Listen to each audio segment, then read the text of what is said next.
last week I was told that based on data sa Bureau of Customs, sa oil depot sa Bataan, where all our oil, crude oil, gasoline, diesel are stored and delivered. Imported mo na. Halos na ng oil companies, zero na ang supply sa gasolina o diesel. As a matter of fact, as of last week, atong mga nasturya nako gave us 16 days left for supply of diesel and gasoline. Last week to, naminusan na gunong adlaw.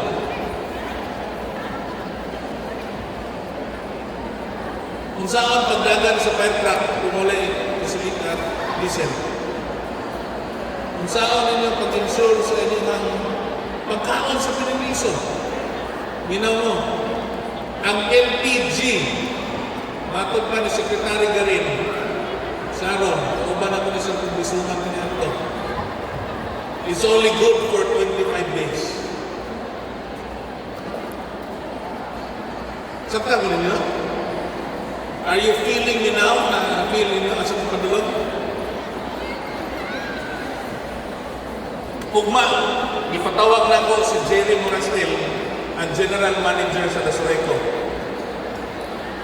Did you know that our power supply, atong kuryente, kadaghanan sa itong kuryente, paminaw mong nag-cellphone, mong duha, paminaw mo. Nag-apektado po mo ini. Majority sa itong kuryente, ang power plant na gikuhaan, diesel-powered plant. Diesel ang gikuhaan. Kung wala yung diesel, udagan ang power plant? Udagan? Kung dili udagan ang power plant, kung samita mo,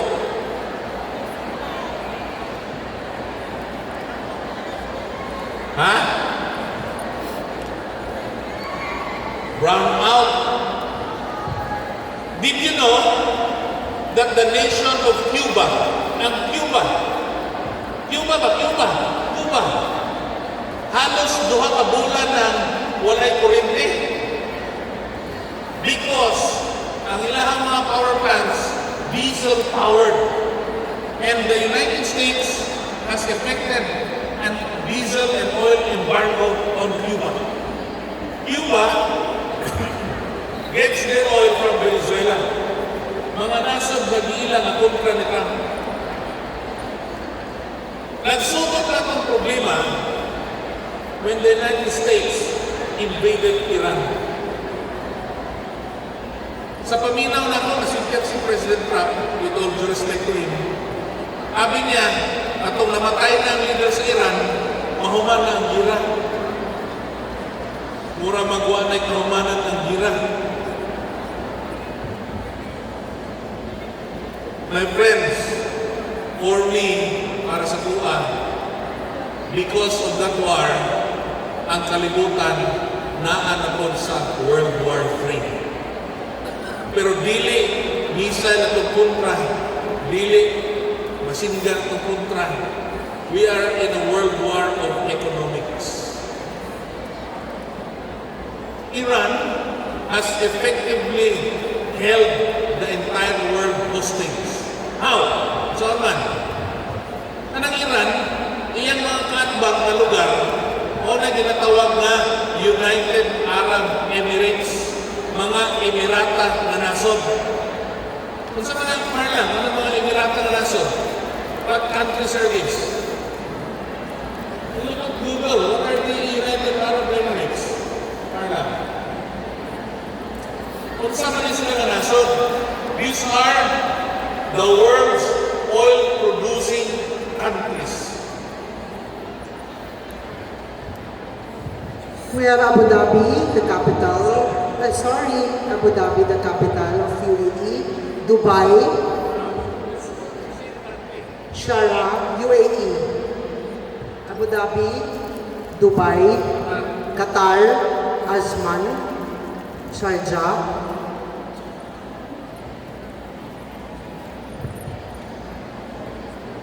Anyway, na-imagine ninyo? Saudi Arabia, Qatar, United Arab Emirates, all of these countries are oil producing. Ang oil, crude oil, I'm not talking yet about gasoline and kerosene and diesel. Dili na makarga sa aeroplano, bukat mo na kayo. Wala ko sila. Surya sabi, si sila ba? Surya sa board member sila. Ang crude oil, wala nag-train dito. Kaya some of the terrains of these countries are inhospitably uninhabitable.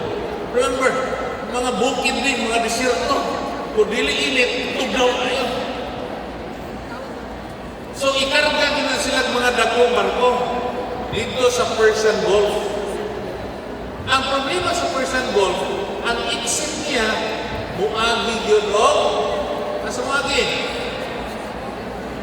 Strait of Hormuz nga sa nasod na Iran. Ang kanang Strait of Hormuz, 21 milya lamang na siya. What is it, brother? Can you Google what is the equivalent of 21 miles to kilometers? Is it 4 kilo ba ito? Times. 50 siguro na? 50 kilometro? Ilan? 33 kilometers? Kung sa kalay ang Digos Davao? 56? Kaya mo na? Ing-anak na gamay ang Strait of Hormuz. Mas layo pa ang Digos sa Davao kaysa gilapdol sa Strait of Hormuz. So, nag-agi sa mga tankers, oil tankers, mura ba sila giluo? Di sila kaagi, kaya ipamutangan o bomba, sea mines. Kung dili sea mines, nagkatang ang mga fast craft na dunay bomba sa Iran. Kung dili mga fast craft na speedboats, tirahon ng missile o drones. Dili kagawas ang mga barko. And in the world market, in the trading of oil, prices are readily volatile. Meaning, gamay lang movement, gamay lang problema, mutaas dayon ang presyo. Ang crude oil, dili na mo itong ginagamit pa. Gina-refine pa na siya, gina-proseso. Kung sa may produkto sa crude oil, number 1, ang tinaw, kung sa man ang tinaw, mahimong gasolina or gas. Ang dili kay tinaw, mahimong diesel. Ang lagong-lagong, mahimong jet fuel. Ang katong lagong na yung tayo, ingredient sa correct, asfalto. Ang kanang mineral water, asa na gikan? Ano plastic? Gikan siya sa oil. In other words, ang atong kinabuhi, ang atong katilingban, masing kaning mikropono, dependent kita sa oil. Kamusta ang presyo sa gasolina o diesel? Kamusta? Sa bisulti ninyo? Ha? Alin daw, sir? Alin? Kamusta ang presyo sa diesel o sa gasolina? Mahal na doon, guys. Nakaubusan na, nakaubusan na ang supply. Thank you. Mas okay pa ng mahal kaysa wa na yun. Wala ka mo papanik, no? Ang kaning kaguol. Ako, naguol dito. I don't have all the answers. I am not an expert either. I just know that there is a very big problem. And that is why yesterday, kagahapon, si Presidente Marcos executive order number Aris. What's the number? Executive Order 110 declaring a state of national energy emergency in the country.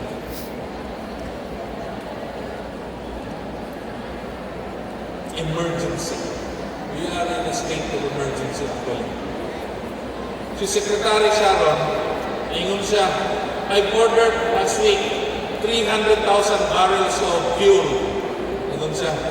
The problem, ang 300,000 barrels is only good for 5 days.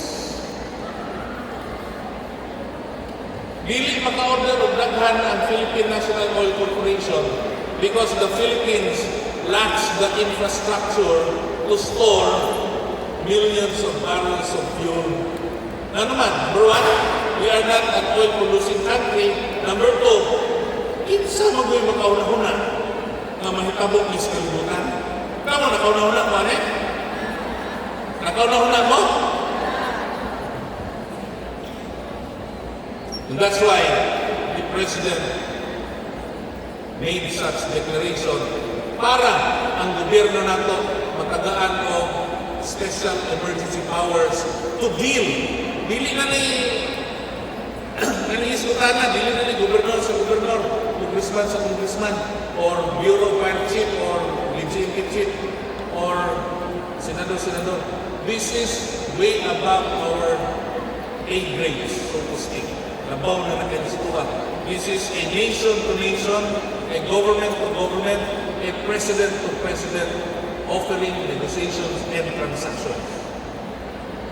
Our national government, kung naobserbahan ninyo, nag-roll kayo. Last week pa, nag-roll out na ang national government kung tabang sa transport sector. Yung unang mga pinikaber, mga jeepney, mga bus operator, karon mga hauler. I-distribute na sa buong Pilipinas. Walay congressman mga angkon na. Walay politiko mga angkon. This is a whole of nation approach. Labaw na, dili na mo na angkonon ibon. Dili na mo ikaya. This is a whole of nation approach. That's why I'm telling you this. Not to scare you, but so that you can think of ways. Una-una ko, kung saan pagsalbar sa inyong kansa-kansa na pamilya. You are very important to me because generally, ang nag-budget sa balay, mga babae, mga mama o lola. You play a very important role. You shall play a very important role in the survival of our respective families. All is not lost. Naningkamot ba natong gobyerno? Apan, gikinahanglan kini sa o kooperasyon na itong tanan. Ganit diri sa Kapitolyo, katapusan na siguro ng gamit sa pulisyo. Kaya ang bayro nun sa kuryente, dako. Ang supply sa kuryente, bililhon kayo.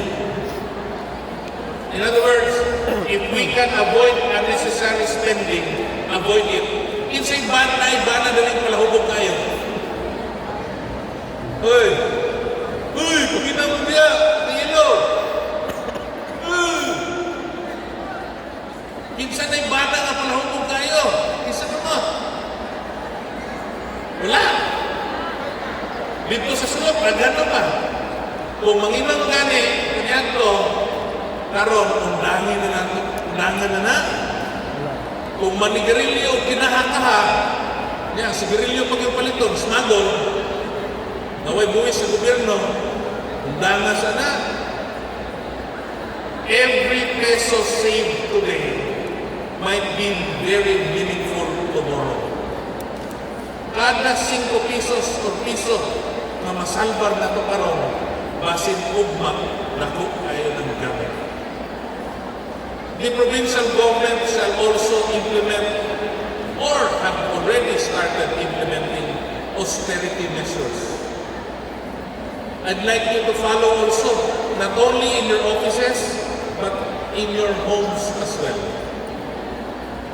Kung uwi kay ka kaniadto, hindi na pwede mag-uwi-uwi ron. Sus. Ako anak, si Gabi ganina, ipabaklay na ko kay Kuriso. Baklay na anak. Ako bitaw kaniadto, elementary high school, baklay na ko. Anak nila. Nasabtan ako ninyo? Masino ko mo ka-realize? Ang COVID, di nakagawas tungkol kay naay sakit. Pero makagawas na kung mga yung nagpasis sa barangay, usan sa kada pamilya, kung mangumpra. Correct? Karon, wala yung restriction sa movement. Pero, kung wala yung mundo, kung sa'yo, tuwa ni mas merkado, maliki. Minsan ko deliver ng mga pamaliton, ang mga mangisda, kung sa'yo, gasolina sa pamlok, katong mga dagong fishing, kung sa'yo, ipakrudo sa mga barko. That is why, ang fisher folks, una kong natabangan ni President Marcos. But the national government is also limited. And that is why nagporma og kung sa itong committee ni Porma ni Marcos, uplift na task force, UPLIFT, composed of very key departments like the DOE, DBM, DA, para matutukan din mo ang problema, para ma-avoid ang katugisulti nato na wala na'y makumpra to ensure that the security of food, pagkaon, to secure the resupply of gasoline and diesel. But the President and the national government is urging all of us to be cooperative. Bahala na mo pinsa inyo ang Presidente. Dili ni politika. We are faced with survival of our nation and our families. Isli ng politika. Wala ka ni ikaw na ng barangay elections. Wala ka ikaw na ng 2028. Ang importante sa tuwa, dapat sa tuwang tanan, na makasurvive ka karong mga umaabot na bulan. Nakasagot mo? Ha? Can we survive? Di siguro, inayman. Kaya ka natin eh. Kaya nun, Ang tubag dili kaya, kayahon. Whatever it takes, as long as it is within the bounds of the law, paningkamot mo na makasurvive ang inyong pamilya. Kung inaanlan mo magtanom, kung sa'y tanom, correct, gulay ka lang, makaon. Ayaw sa magtanom mo for kids. Bahala na lang for kids, hindi mo na lang makaon. kana, Munggay, patas, alani, carrots, pitsas, whatever. kalong. Kung kinahanglan mo magbuhi yun sa iring. Pwede. Ikaw Ayaw mo magbuhi sa iring, kaya pakanunon kayo na. Nante, ano bang kameraman? Pwede na magkat. Nante dito. Ayaw sa iyong pangiring, buwangan ka. Kung sa'y buhi ko na to, mga hayop na makaon. Kahit next week. Kung nag-drugs ka, undangon din ang bisyo. Gusto mo nga na? Bali na rin? Anas BJP? Looy ko, ilang ko brand. Kani si nanay, nagabaligyan niya siya ng mga kakanin sa Kapitulyo. Kahit tayo. Ginawa na ako sa mga. Ang pagbantayin niya ito, looy mo siya ninaanin tao, patingila ka niya. Labis na labis. Can you feel now na bakit ako ninyo? Hindi ka kadungog? Ay, nakusan. May video, makita lang ko dito sir. Yung anyway, yun ba mo? Most important of all, aside from saving money at the aside from changing our lifestyle, kung dilit na kinahanglan magawas, hindi ka magawas. Nanawag sa po si Mayor J. Dores sa gabi eh. Naghangin siya na initing daw mga mayor, okay.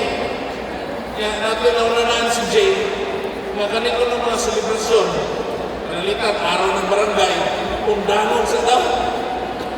Kaya kwarta na kasi, pwede pa gamitin sa barangay, sa mga may butang, o sa mga munisipyo, sa laing butang. Ako, Jay, uyon ko. Ingno na itong bang ngayon. Magsabot ka sa umang, meeting. Kauban ang general manager sa Nasrito para uniform ang ito ang approach. Lili ko musulti na expert ko aning, no? Ano? Kabalo ba mo? Nagpabuhat lang o ugon sa malay. Ugon ba? Ugon. Kuha na kayo mapalit ng gasol. Akong inahan, masakiton. Kanon. Akong mga anak, lakman. Ako, ugon. Kinatasunod. In other words, I'm asking you, as I've said, to do everything to survive. And most important of all, we need to pray. Mutuon na ng Diyos, no? Mga women, do you believe in God? Whoever our God may be. If our God is Yahweh, if our God is Allah, if our God is Jesus Christ and God, then pray to them. Mapasalamaton kayo sa mga babae. Kaya kung dilit tumod sa babae, dilit matao si Yesu Cristo. Pinaagi ni Mama Mary ang Diyos na pagkatao para ang mga sala nato pinaagi sa iyong dugo, mapapas o isambal kita. Ingana kadako ang rolyo sa gobyernan sa atong katilingban. Now that the world is in an economic war, the role of women in the survival of our family shall again be highlighted. It is up to you, mga kababayan, to guide your husbands, your children, your apos, para ma-stretch na to ang atong survival. Okay? Okay ba? Nag-uol mo? I am not sugarcoating anything. Wala na ko hindi ko kabalo katamis, brother. Inalan makabalo mo sa realidad para makaandam mo. I am saying that life may become uncomfortable in the coming weeks. Posibleng mahimong uncomfortable ang atong kinabuhi. Sa balay, no? Ang aircon ng ginapadagan ako, ato na lang sa kwarto ni Mami. Nagtapok mo dito. Para makadagino. I suggest you do the same. Okay? Giuna na ko, kung inahan, of course, sibon pa akong tikitling na ko, nagmay na ko. Ako, pwede na ko mag-holding din sa gawas. Namalit na kong solar na electric fan. Solar na bro, naanis dito sa solar electric fan. But, if we cooperate and we follow the suggestion of the President that we approach this as a nation, as a people, then we can survive. As a matter of fact, our only choice is to survive. Okay? Okay ba?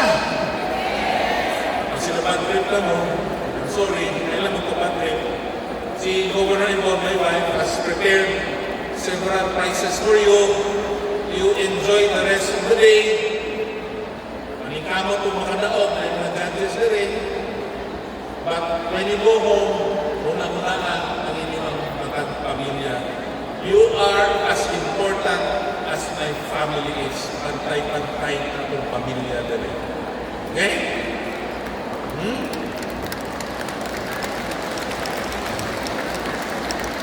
So, kung yan kung malinawon, mamalingki pa to. Mag-grocery ko gamay, gatas ang mga anak, gatas ni Mami, si Mami, gatas naman. Dili man siya i-feed sa iyang tiyan. Diaper ni Mami, anak, ginagmay. Natiguan mo dito. Kaniya to, akong paliton. Masa akong paliton kaniya to? Labi na itong batanon mo ko, ako ko asawa, masa akong paliton?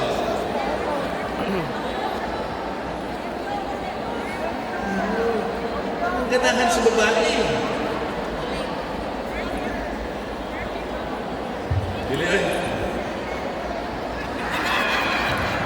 Regalo sa mo na. But things change. When we are younger, pwede ta magbinata. But as we grow old, dapat minus-minusan natin pagkabinata. Parang sa pwede magbinata. But many times, magpakalamtong ito. Okay? So, may God bless us all. I hope that God touches the heart of President Trump, touches the heart of Prime Minister Netanyahu, and touches the heart of the son of Ayatollah Khomeini, the new leader of Iran, na sa ilahang gira ang tibong kalibutan ang nagsuffer. Okay? I hope the war ends soon because ang pag-recover will take time. Okay? Dili porking ang human ang gira ugma na mubalik kanan sa normal dayon. It will take at least 6 months to 1 year. If all the oil infrastructure is destroyed because of war, then we will have a massive problem. It will take years to rebuild oil infrastructure. Dili man ang human in 1 month, 2 months, 3 months, 6 months. It will take years, 1 year to 2 years to rebuild. And so we pray, magkaroon na human ang Ramadan. God bless, Allah bless us all. I hope the teachings of Allah will teach everybody na ang kinahanglan nato is peace. Okay? Kung biyak mo na sa inyo, dahil mo, maanyag na kabutagon ka na